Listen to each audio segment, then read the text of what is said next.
I believe many of those in charge in the right-leaning media are actually at odds with what's best for you, the viewer, the customer, and more importantly, the country. Which side are you on? Which side are you on? Steven Crowder has been making a huge fuss about how his feelings have been hurt by a contract offer that he received from the Daily Wire. And so, you know what we said? We said, well, we're union folks. We have experience. Adam and I have never actually bargained a union contract, but I read union contracts. I have to enforce a union contract. He has advised people who are bargaining contracts. And we also got somebody who has actually bargained union contracts before. And so the three of us are going to review and see just how bad this contract offer is that Steven Crowder was given. And, you know, it must be bad because Crowder actually describes it as, quote, exploitative, immoral, and he calls it a slave contract. Wow. He calls it a slave contract. And so the third person... You know, those things that slaves get, contracts. Right. The things that slaves get. Yes. Famously, slaves were able to... I just don't even want to even go there with this dude. Why? Why bring up slavery, dude? Why, Steven Crowder? Yeah. Famously, the slaves who got to negotiate over their working conditions.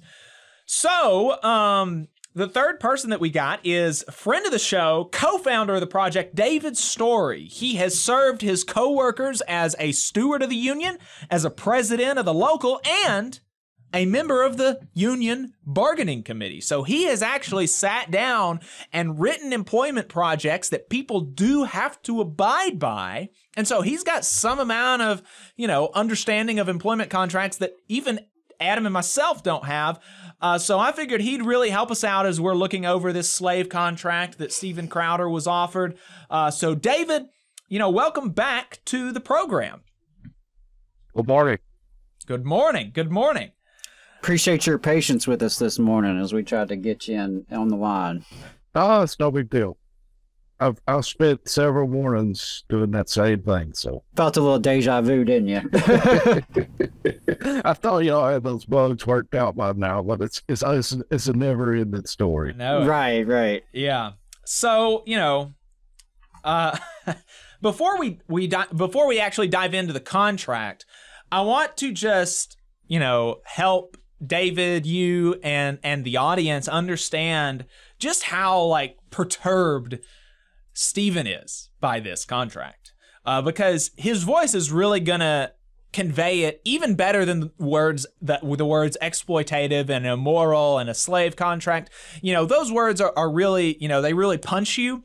But I think if you just hear his voice, you can tell how upset he is, and the way that he's breathing, and that his voice just, you know. So anyway, Adam, let's play this where he's talking about just how upset he is about this. And I haven't heard these, so this is all new to me. All right. For the first time, I have to say that I believe many of those in charge in the right-leaning media are actually at odds with what's best for you, the viewer, the customer, and more importantly, the country. We here at Mug Club, we thought that we were all in this together, that we were fighting the media, entertainment, industrial complex. We thought that we were all genuinely taking it to big tech. But too many of those in charge of the big conservative platforms are verifiably in bed with them. Big tech is in bed with Big Con. Wow. The people you thought, the people I thought were fighting for you, a lot of it has been a Big Con. So here we go. So, you know, I mean, did you hear how his voice, like, especially when he said the customer, it's like he just almost started crying. Not the poor customers. He was scared. Yeah. I mean, you could just really tell, like, this is a big deal for him and how offended he is by this contract, and even potentially, like how scared he is, like, oh no, I'm not going to have a benefactor anymore. I'm going to have to, do this on my own or something, right? Yeah. It's just amazing. It's amazing. And so, with that out of the way, with, everybody now understands like how this is, this is a really big deal, right? This is a really big deal to Steven Crowder. So let's actually go ahead and dig into the contract, and let's just start with the time off, because he really takes an issue with this about how little time off he has. And how it's really, this type of thing contributes to burnout in the industry. So let's listen to how Crowder explains it. Don't sign something that has another $100,000 daily penalty if it's not signed off on beforehand. You get hit by a car, you have a sick day, you could lose $100,000 a day. Hey, anyone wonder why there's burnout in this? Anyone wonder why you have kids come up and they leave and never to come back? You think if you had that kind of a penalty, you think if someone said, hey, we're going to penalize you $10,000 every day you miss coming into work, you think you'd be stressed? This is worse than the left. This is worse than the left. Listen, y'all, I have to confess, I have never wondered about the turnover in right-wing media. I've never wondered, like, why do these young guns come in and get burnt out? I just thought it was because they were spewing poison, and it probably, like, ate at their soul. And it just was not sustainable long term. But I'd never really thought about it deeply, so... Which of them's got burnt out? I mean... Honestly, I don't even know who he's talking about. Right. Yeah, I mean, it's like a dime a dozen nowadays in that sphere. Right. Yeah, I don't see burnout being the problem. Not at all. And maybe even not enough burnout. Maybe I think these probably these conservative right-wing talkers, they don't work hard enough. Is probably the there's too many of them and they get too much money for doing nothing, basically. Yeah. That's what I was going to say. Okay, $100,000 penalty. Okay, well, we're already talking about money that's outside the norms for most any of us. Right. We're, a day. A day. A day. Right. I mean, that's insane. Right, and so let's, he's saying his penalty is $100,000 a day. So what is he only making $200,000 for the whole year, and maybe his half of his income is gone if he's missing one day? That would stress me out if I was slated to make $200,000 in a year, but if I miss one day of work, my income gets cut in half. So that would be stressful. Right. And if that was the case, that would be stressful. But what he doesn't mention in there, when he's trying to make you feel sorry for him about how he would have burnout under this contract, is he doesn't mention that the contract offer was for $50 million. So even if you miss a day of work, $100,000 out of $50 million is like, well, I can do without $100,000, right? If I really am not feeling good, if I get hit by a car, like he says, I'm gonna lose $100,000, but that's okay. I have $49,900,000 left. So it's really not that big a deal. But also, he doesn't mention that he has 4 weeks off that he can schedule at his leisure, and the contract is only for 4-day work weeks.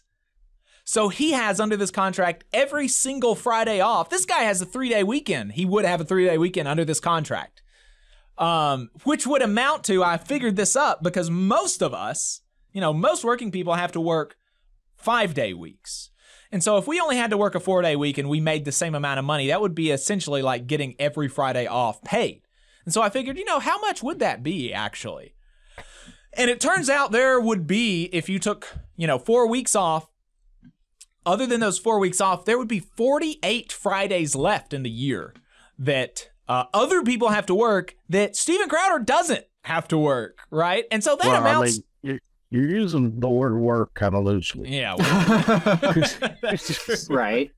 That's true. That's true. But, doing Probably not a lot of work to just turn on a camera and spew bigotry for an hour or two. Just whatever stupid shit comes out of his head. So, whatever it is that he does that he gets paid for, he doesn't have to do whatever it is that he gets paid for almost 4 months out of the year. And he's getting $50 million over 4 years. So, David, you have negotiated several contracts, and we have, and on this show, we've covered a lot of instances of people getting burnout, of people, fighting over, how many paid days off we have. Is that arrangement, 4-day work weeks plus 4 weeks of vacation, is that something that you feel like is going to be like, would contribute to burnout in an industry? I mean, I don't know, man. I guess if you're like making 100 million and they're offering you 50, then yeah, I would be distraught over that. But I think most of our members would probably be jumping up and down. Yeah, I mean, even before you get to the salary part, just the arrangement. You only work 4 days a week, plus you have 4 weeks of paid leave. All right. I mean, at that point, like, as long as the salary's reasonable, we're in business here. And to talk about $50 million over 4 years is like, that's the type of contracts you hear with like mega athletes. Not even just your regular football player, baseball player, but like your top tier. And that brings up a good point. I mean, where is this money coming from? What value are they creating that generates? I mean, they're offering him 50 million, so that don't even take into consideration what they're assuming that they're going to make off of his labor, and what and he's crying about the same thing that we've always fought over, is someone squeezing the excess value of our labor. I get it, but there's a constant talk on the right about Soros money, this, that, and other. Y'all know as well as I do, this show's not funded by Soros. It's funded by listeners and fellow unionists that believe in the movement. And there's nowhere near that kind of money coming in. So where is this money coming from? Right. It's a good question. Yeah. I mean, I'm skeptical of how much revenue is actually created with these things. Like, I know they sell advertisements and have product placements and all that garbage, but I don't see any way in which they could pay $50 million for talent such as that without like huge infusions of money from some oligarch families. I just don't see it. Maybe I'm wrong. Maybe there's more money in this industry than I am, hip to. But I would just be shocked if the Daily Wire like had profits of that magnitude. It's pretty wild. And one of the things that actually Jeremy Boring, the co-CEO of the Daily Wire, mentioned is that Steven Crowder doesn't even know if he's ever been profitable, because he has, in his response to Steven Crowder, he said that, everywhere Steven has worked, he's never been independent. He's always had somebody paying his salary, paying his production costs, and he has never actually had to balance a budget, right? It's always been subsidized by a company that is owned by a billionaire his whole career. And, Jeremy Boring mentions that in his, which is funny because almost certainly the same thing could be said for the Daily Wire. Yeah, and Rai in the chat mentions it as well, that Daily Wire only recently became profitable, and they apparently admitted that the Blaze and Daily Wire used to be subsidized by billionaires. Yeah. So, and like I think about some of these other right-wing outlets, like some of the magazines that are still around, the National Review. you know damn well the National Review ain't selling enough subscriptions to be sustainable. Like, no regular person's out there buying the National Review. These are projects that are funded by this dark money, this oligarch money. Yeah. Which is all the more reason why they shouldn't have it. And to what end? You know, and the thing is, like with us, with y'all, with several of the other shows on the left, there's an end game to it, and that's bringing in more members into the union.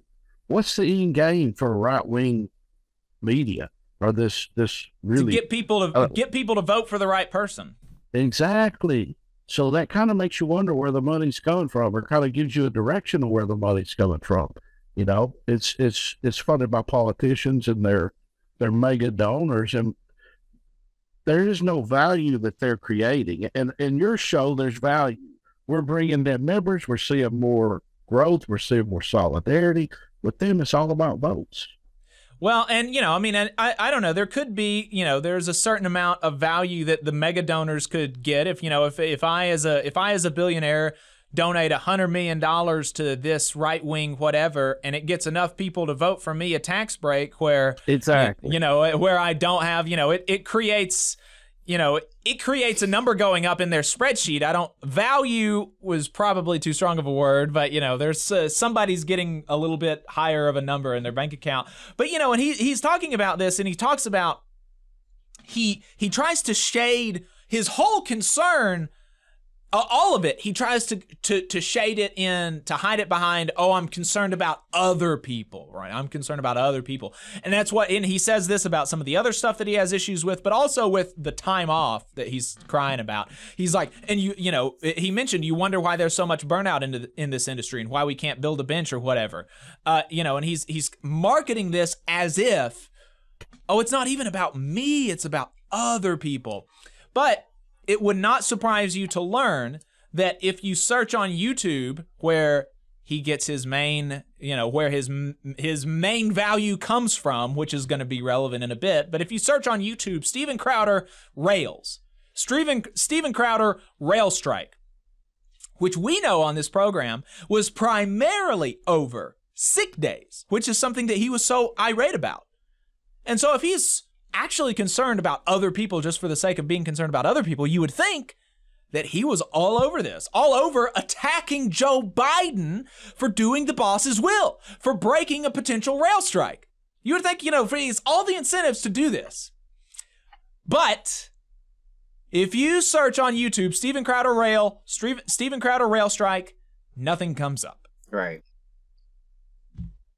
Right. Well, I mean, and that's what I was telling you this morning, Jacob, before we went on the air, is like, I struggle to put myself in like the same headspace as someone who is a working person who listens to this and is a fan of this program, you know, listens to Steven Crowder and his program, and hears this complaining about a $50 million contract and 4 weeks off and a 4-day work week, and here's this griping in comparison to slavery and just, yeah.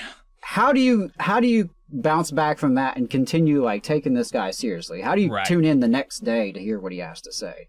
Right. That I really struggle with, because I mean, even the most right-wing folks I know in my life have some sort of anti-elitist streak inside them, right? Mm-hmm. And that's what a lot of these right-wing media folks play to.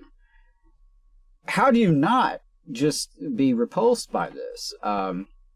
Unless you are, you know, in that media industry, or you're a fellow millionaire or billionaire, if you're just a regular working person, I don't know how you can listen to his griping and complaining and take him seriously. Right. Well, and, you know, so David, I'm sorry, go ahead. No, I was just going to say, if you look on that, because I've never heard of this guy before. Jacob mentioned it the other day, but so doing a little bit of research, I got on his Twitter page and seen where he shared that I didn't want to have to do this, which was his diatribe about getting screwed for $50 million. But it looked to me most of his followers were pretty well taking him to task over it. So to answer your question, they see the hypocrisy in it. Now, you know, how long that lasts, I don't know. Yeah. Right. We'll see. But, you know, David, you like I mentioned, you know, one of the reasons that we wanted to bring you on the show is just because we like you and we thought it would be funny, but also because, you know, you have negotiated union contracts, and one of the things is over time off and how that's structured. And, you know, here he is complaining about like almost 4 months of paid leave. Is that something that your members get? Do your members get 4 months off every year? Well, when you were saying that earlier, I was kind of no, yes and no, because we just recently negotiated that 4-day work week, but it's of course 10 hours a day. So right. His days, I would imagine, are not going to be 10 hours a week to get those Fridays off. But yeah, my guess is they won't. They'll probably be a couple. But no, yeah, I mean, but you know, and fairness, we get more time off than 4 weeks. We get more paid time off than 4 weeks a year. Between our vacation, our sick pay, and our 1 week Christmas shutdown that we get paid for. So, you know, we're not making $50 million either. I would assume most of that. I know I can speak for myself. You give me that contract for 2 years, I'm done. I'll never work again. There's no movement that I love enough to continue working for no amount of money after that. I'm done. Work, you know, it's over. Right. Yeah, it's amounts of money that's hard for me to even conceptualize. I mean, you know, he's talking about $100,000 a day.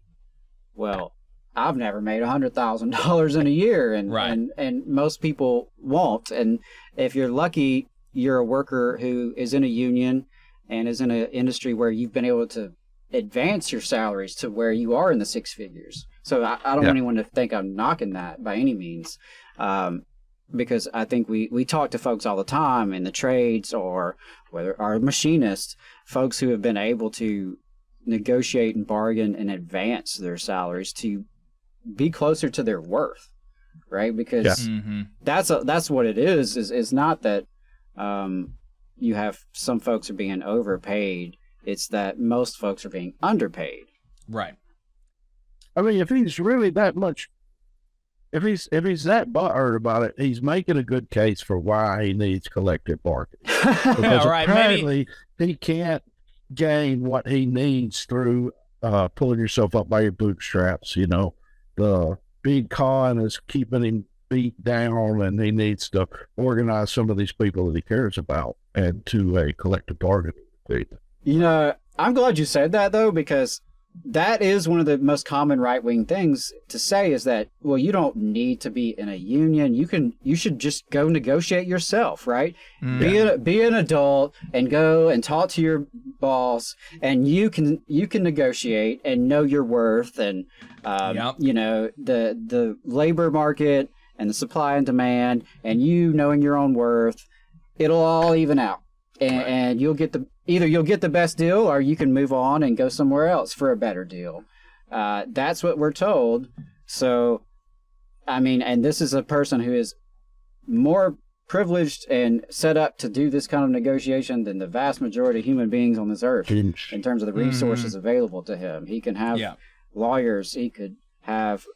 He could hire his own union veterans who are literally seasoned negotiators to have on his team. Probably a lot of them would be willing to do it for with the right kind of money, sure. And so it's just it's totally bizarre. And someone in the chat, I mentioned in the chat, there's speculation that this is all like publicity stunts. Right. That he is going to go independent and like set up his competitor to Ben Shapiro and the Daily Wire, and this is the publicity stunt to get it going. My only thing with that is I would wonder if he already has other funding lined up. Because if he ends up walking away from a $50 million contract, either he has something really brilliant lined up, or he is really dumb. Just as big of a dumbass as he comes across. You could hear it in his words. You know, when Jacob played that first, I've been there. I've sat on the other side of that table and listened to my voice sound exactly like his, and it's fear. And I'm not too big of a man to say I was not scared to death whenever I'm addressing some of the highest priced lawyers in America and CEO. You know, there's fear, and he may have other plans, but there's fear in his voice. Yeah, I heard that too, and yeah, I'm with you. Yeah, I mean, I think back to some times where I was dealing with folks on the other side of the table that literally their salary was equivalent to, you know, several of me. Yeah. And they are part of a team, an entire team, and I'm like one guy and some, you know, a custodian. Yeah, and you're having to come up with bargaining notes on your off time in the bathroom, you know. Right, yeah. So it's like yeah, so there absolutely is fear there, and yeah, I heard it in his voice. I don't think he was acting. No. So it's just kind of hilarious in a way that he's feeling that fear, you know. So Good. let's. I hope you do. Feel the fear of being screwed over in negotiations, even if he's not really being screwed over by any objective definition. So the other thing that he really took issue with, and you know, he took issue with not having enough time off or whatever, you know, and he also tried to cloak this in, you know, a concern for other people. But the thing that he was most irate about was this bit about the speech restrictions. Yeah. Where they say that, you know, the contract states that, okay, you know, look, if you get kicked off of YouTube, then the amount of money that we're going to pay you is going to be less. And he is like, you're just enforcing the big, you know, we'll just let him explain it. Adam, let's play this last clip from Crowder. Let's start with the demonetization. If blank is boycotted or dropped by more than 50% of the advertising partners, the company is not able to replace them within 90 days, the fee will be reduced by 25%. That's a sponsorship boycott. So that's saying, hey, liberals, boycotts work. They work on our guys. We'll punish them for you. Let me go on. Specifically, YouTube demonetization.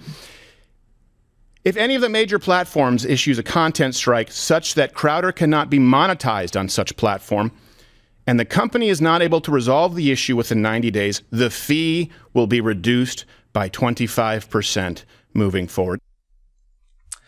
So, you know, he is like, and here again, his voice is kind of shaking a little bit. Like, he's just upset about this. And so, to me, there are two kind of comparisons that we can make to normal working people. And the first one is like, can most workers just say anything and everything that they want on social media or about their employer or about anything without any fear of penalty from their employer?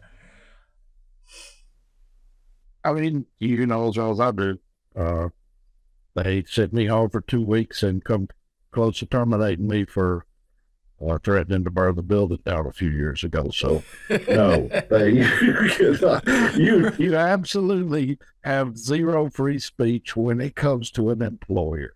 Right. As the other person on the call who's been disciplined for social media.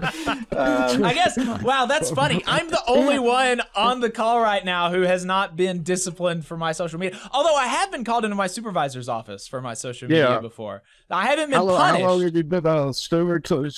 How long have you been a steward? I've only been a steward for about 6 months. Yeah, right. Yeah, we'll see. We'll see. I'm sure it'll happen.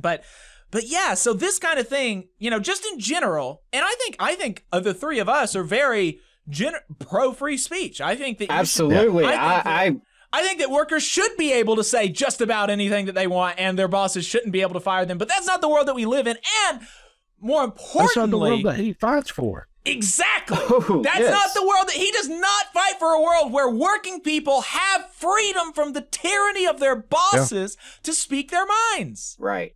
Yeah. Right. It's completely antithetical to everything that the right preaches. Exactly. So that's one part of it. Okay, just the general principle of the thing. Free speech does not exist for working people. The other thing, though, is that since his job is speech, you know, theoretically, if he produces value or if he brings revenue into the company, you know, Whether that's value or not, I think is something, as we've said before, that's debatable, right?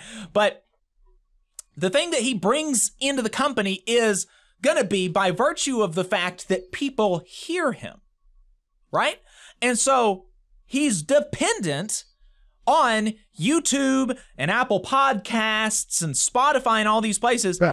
He's dependent on them to create the revenue. And so if he is not able to create the revenue, he still thinks he's entitled to his full compensation. And that would be like the same thing as like David, if you actually burn down the building and then you expect to still have your job the next day, right? Because you've totally destroyed your ability to create revenue for the company, which is the same thing he would be doing. If he gets taken off of YouTube, taken off of Apple, he has totally destroyed, or at least severely limited, his ability to create revenue for the company, and he still expects to be paid $50 million or more. And so, David, is that in your contract? Can you just go around destroying your ability to create revenue, destroying the means of production, and still have a job and still get paid the same? No, that's not in our contract. I mean, I'd be happy to negotiate that if we could come to terms. Yeah, I mean, it all goes back to the same thing that we preach all the time. And the right thing that they, especially among the libertarian Gadsden flag wearing type, that they're the most intelligent people on earth. And I cannot for the life of me understand how these people can't see the hypocrisy, the constant fucking hypocrisy. Being torn into two different directions, complaining about working people in one hand and then complaining about the business deal that you're getting in the next. It's amazing. Right. I mean, because it's just so unreasonable. No one in any normal working situation would even think it wouldn't even cross their mind to assume that, yeah, I could like mess up one of the machines on purpose and still be okay at work. Like everything's going to be fine. Or even on accident. I'm going to lose. I'm a driver. I'm going to lose my driver's license. I'm sure I'll still have a job, right? Yeah. Like no regular person is going to even assume that that's going to work out for them. Okay. Much less assume that is some grave injustice that like, right. like, I mean, me personally, I believe in a federal job guarantee. I think everybody ought to have a job if they want one. So sure, if things don't work out for Steven Crowder, I want him to be able to get a job. Maybe he could upgrade some national parks or something. But, it's just, I don't know. I don't know.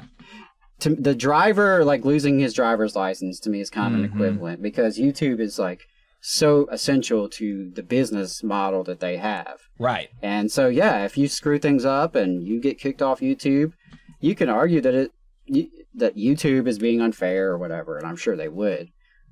But that doesn't change the fact that there goes a lot of revenue. Yeah. And that's just it.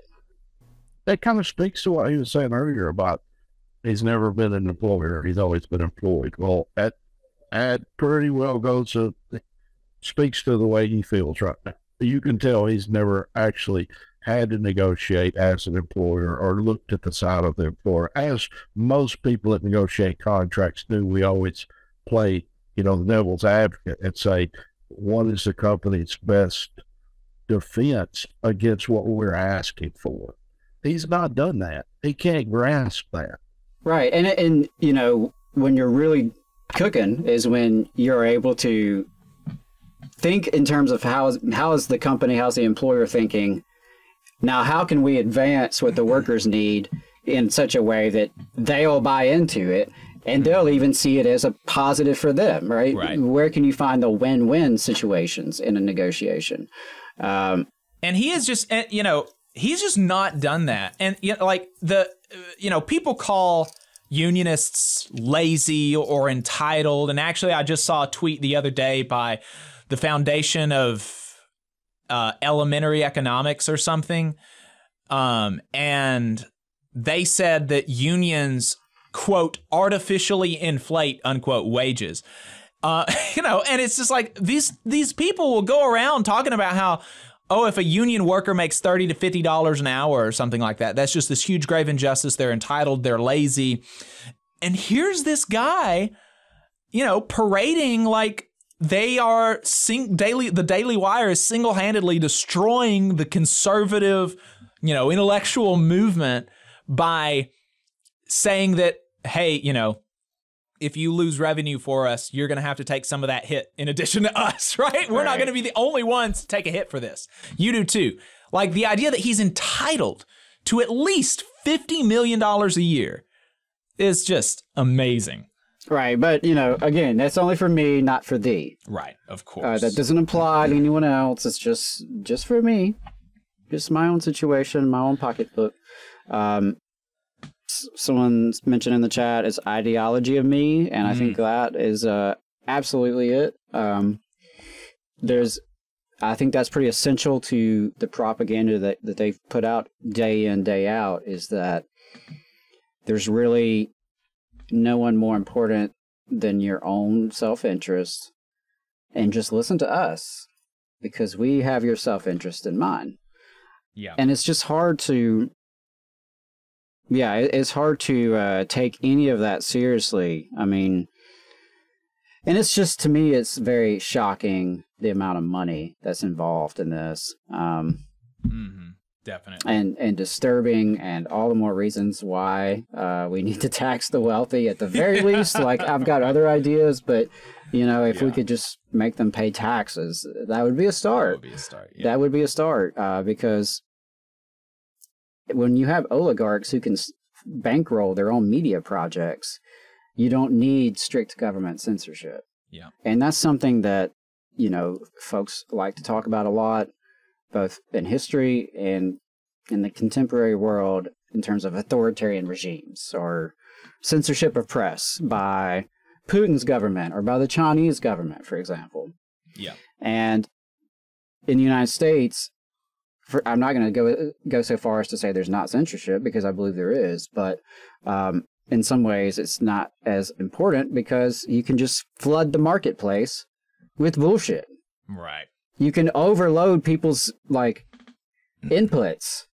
And I think that's a different approach, but accomplishing some of the same goals, right? In terms of controlling what people hear, what people believe, what people think, and how they act on those thoughts.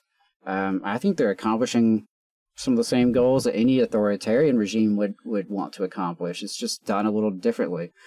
Yeah. So it looks like David had to jump off. I don't know if we lost David or if he had to jump off. Okay. Yeah, well, David, I appreciate you jumping on. I think that was enjoyable. And I do one more. I just want to wrap up by saying, just in case we get any Crowder people who watch this clip and they're thinking that we're not being fair to him, because he said, and now I have no idea how this could be the case. That would just be like bonkers Looney Tunes. But he says that he needs that $50 million at least to cover the costs of production, because he has a 25-member production crew or whatever. Now, that seems, or because he would need a 25-member production crew. And now that just seems, on the face of it, impossible. Impossible to believe that there could be 25 people working on such a thing.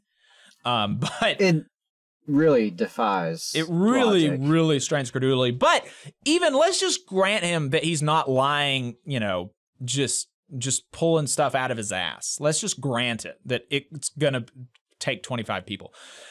If you divide 50 million by 25 people, that still leaves $2 million per person. That means that each person could make $500,000 a year if everybody made the same, and which would almost certainly not be the case. He would probably make way more than everybody else because he's a special snowflake, right? But it would be very easy to structure it such that nobody makes less than six figures. none of these 25 people, right? And so it's still not, I'm still not impressed by. No, I'm not buying it. Not by the degree to which he would be burnt out, as he says. So yeah, if and someone offered Ryan me, in the chat says I think he has 7 people currently. yeah, so he thinks he needs to more than triple his staff to do. My understanding is the same thing, right? The same program. I don't know. I don't know. Maybe it's they're gonna spice it up a little bit, but yeah, it's bonkers. If anyone tunes in to this video and you listen to Steven Crowder, tell us why. Yeah, tell us why. I'm genuinely curious as someone who finds it bizarre, and I'm not as online as a lot of folks are these days, and I really try to pick and choose the right-wing media that I monitor. I of course I look at all the different sides in the media world, and I try to, get a good balanced diet to see what people are saying. But I have to limit the amount of right-wing hate mongering that comes into my brain. So Steven Crowder is not someone I pay attention to. So if you do, let us know why. I'd love to hear it. And especially if you are a working class person, like you literally don't employ other people, that would be nice to know. Just let us know. You just saw a clip from the Valley Labor Report. We are live every Saturday morning from 9:30 a.m. till 12:30 p.m. And we pride ourselves on keeping all of our content free to everybody so that we can talk to as many working folks as possible. If you support the work that we're doing, you think that it's important, you think that it's good, then consider making a monthly contribution to the project, and you can do that on our website, tvlr.fm.